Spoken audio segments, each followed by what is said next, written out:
میرے محترم بھائیوں اور دوستوں، دن بھی آتے رہیں گے، راتیں بھی آتی رہیں گی، مہینے بھی آتے رہیں گے، لیکن یہ مہینہ پھر نہیں آئے گا۔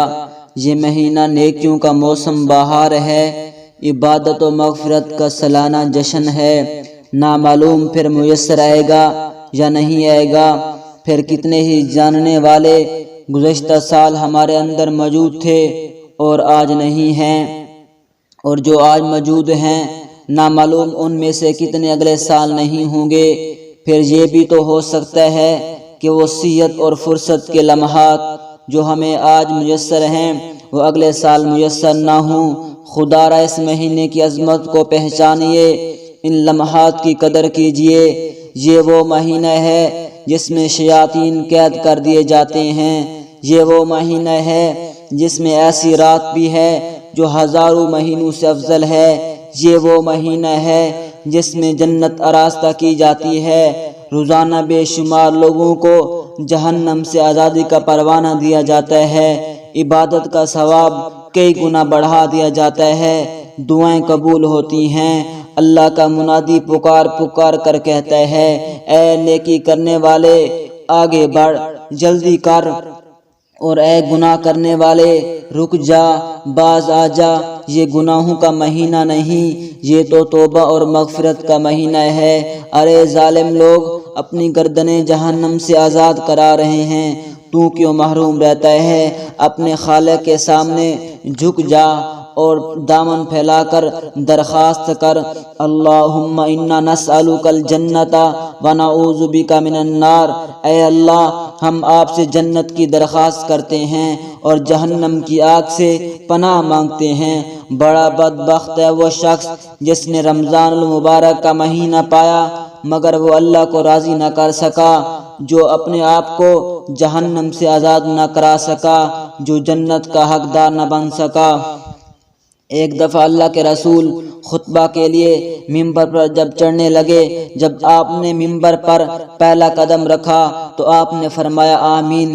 جب آپ نے ممبر پر دوسرا قدم رکھا تو آپ نے فرمایا آمین۔ جب آپ نے تیسرا قدم رکھا تو آپ نے فرمایا آمین۔ جب آپ خطبہ سے فارغ ہو کر ممبر سے نیچے اترے تو صحابہ نے عرض کیا، یا رسول اللہ، ہم نے آپ سے ممبر پر چڑھتے ہوئے پہلے ایسی بات کبھی نہیں سنی۔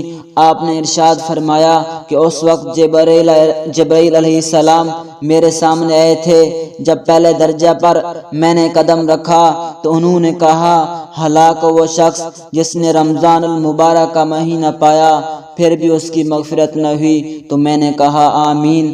پھر جب دوسرے درجہ پر چڑھا تو انہوں نے کہا، ہلاک وہ شخص جس کے سامنے آپ کا ذکر مبارک ہو اور وہ آپ پر درود نہ بھیجے۔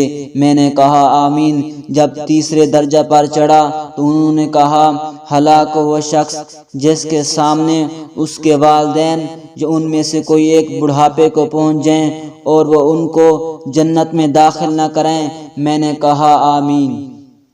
ذرا غور کیجئے، دعا کرنے والے حضرت جبرائیل علیہ السلام ہیں جو فرشتوں کے سردار ہیں، اور ان کی دعا پر آمین کہنے والے محمد مصطفیٰ صلی اللہ علیہ وآلہ وسلم ہیں جو تمام جنتیوں کے سردار ہیں۔ تو اس دعا کی قبولیت میں شک ہی کیا ہے؟ تو بڑی ہی محرومی اور بڑی ہی شقاوت ہے اس شخص کی جو ماہ مقدس میں مغفرت اور بخشش سے محروم رہے۔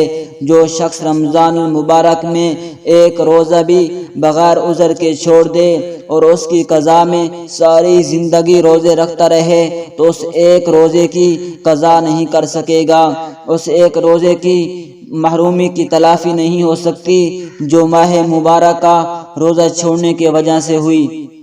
اللہ کے رسول نے فرمایا، من افطر یوما من رمضان من غیر رخصت ولا مرض لم یقضی عنہ صوم الدہر کلہ وان صام۔ جو شخص بغیر کسی رخصت اور بیماری کے رمضان کا ایک روزہ چھوڑ دے گا اور اگر عمر بھر روزے رکھتا رہے تو اس ایک روزے کی تلافی نہیں ہو سکتی۔